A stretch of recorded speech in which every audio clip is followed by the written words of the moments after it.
I became a teacher because the difference I can make. I'm not making a ton of money doing it, so I'm not doing it for the money. I'm not doing it for the perks or the benefits and stuff like that. Being a teacher is not just teaching the subject, it goes beyond that. We have this cliche that we teachers are molding the future of America, but for me it's just making sure I do it for one kid at a time. Mi nombre es TITAR Soto, and I'm a mathematics instructional support teacher at Fontana High School. I'm an automated logistics specialist for the Army Reserve. The demographics of Fontana High School are about 95% Hispanic. A lot of Hispanic kids, a lot of Spanish speakers, a lot of ESL students, low-income students are there. It gives me satisfaction that I'm able to help me 20 years ago.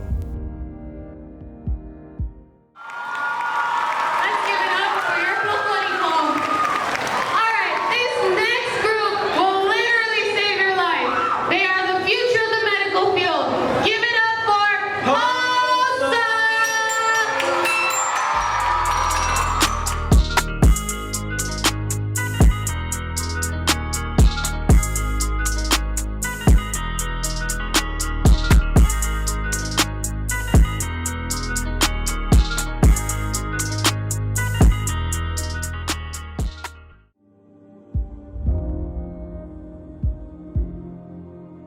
There's no day that I wake up complaining about my work.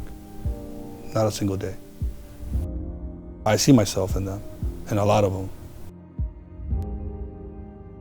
So I was born and raised in a little town in Guanajuato, Mexico.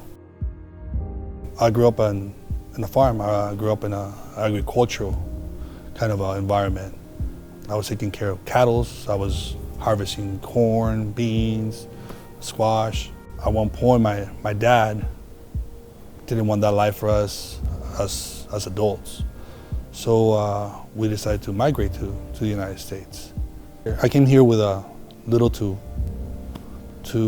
no sense of what the English language was. I knew some conversational, or the colors, the greetings of the day, and that was about it. I came to live in a 2-bedroom apartment with 14 other people. So it was a family of 5 at that point, a family of 4 boys, 1 girl, and my dad and my mom, and an uncle, and then another family. So all living in a 2-bedroom apartment. I didn't want that life for me. So I knew the education or something different from what my family was showing me had to be done. I applied for my residency here, my legal residency here in the United States back in '95 when I came to the country. And throughout the process, it finally got finalized in April 2001. So I did not hesitate. 3 months later, I joined the United States Army Reserves. I joined because I grew up in the 80s watching all these action movies, and I wanted to be one of those action heroes. I like the discipline. I like the toughness. I thought that by me joining the Army, I will get some type of respect. And I couldn't wait. After my deployment, I came back, and I was told that because of my military service, I was able to apply for citizenship a little bit earlier than expected. So I took immediate action on that. I'm currently the platoon sergeant for the support operations platoon, SPO. So my job is to be the liaison between the platoon and the first sergeant.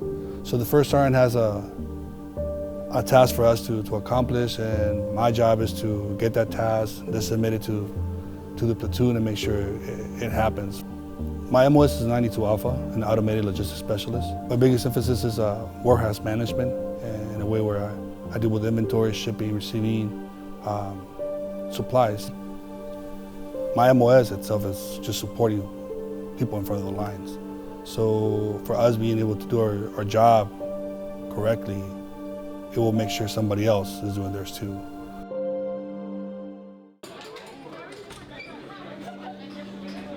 The kids love him, honestly. Anytime he pops in my class, if it's a student he's had previously, they're always quick. Hey, Mr. Soto, how you doing? They're always real quick, always real respectful, always excited to see him. But then even though he's not in the classroom, he's still helping kids who aren't his kids anymore or were never his students with math or whatever it is that they need help with.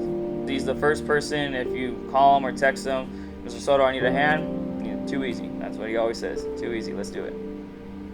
What are some of the things that you think you learned from Mr. Soto? Anytime I had was struggling with homework or any classes or sports, I turned to him because he was the support system that I needed. And he made it so simple, made it more clear than what my teacher had, so I was very grateful for that. Take my time, don't rush things. Everything comes at its times. Don't stress myself, take things easy going. I would say dedicated. He would take time and he would walk around and ask us if we needed help on something. He would really be up on, checking our grades and stuff like that. I am married. I have 3 kids, girl, 12 years old, another girl, 9 years old, and a boy, which is 5. Kids are my priority at this stage. They're over-trumping everything in my life at this point. It comes natural because of all these trainings, all these years of experience I have as a teacher. It comes natural. And obviously, I'm a dad and I have high expectations of my kids, so sometimes that's where my patience might run a little bit because I want them to get it at the first time. But then the teaching kicks in and over trumps the parent in me, and we're able to carry out a lesson without a problem. Being a teacher gets me, exposes me to all this new vocabulary, exposed me to all these new trends. So now I come home and I'm able to carry conversations with my 12-year-old about those things, and it brings us together, a lot closer together because of that. I'm able to understand those things that she's going through.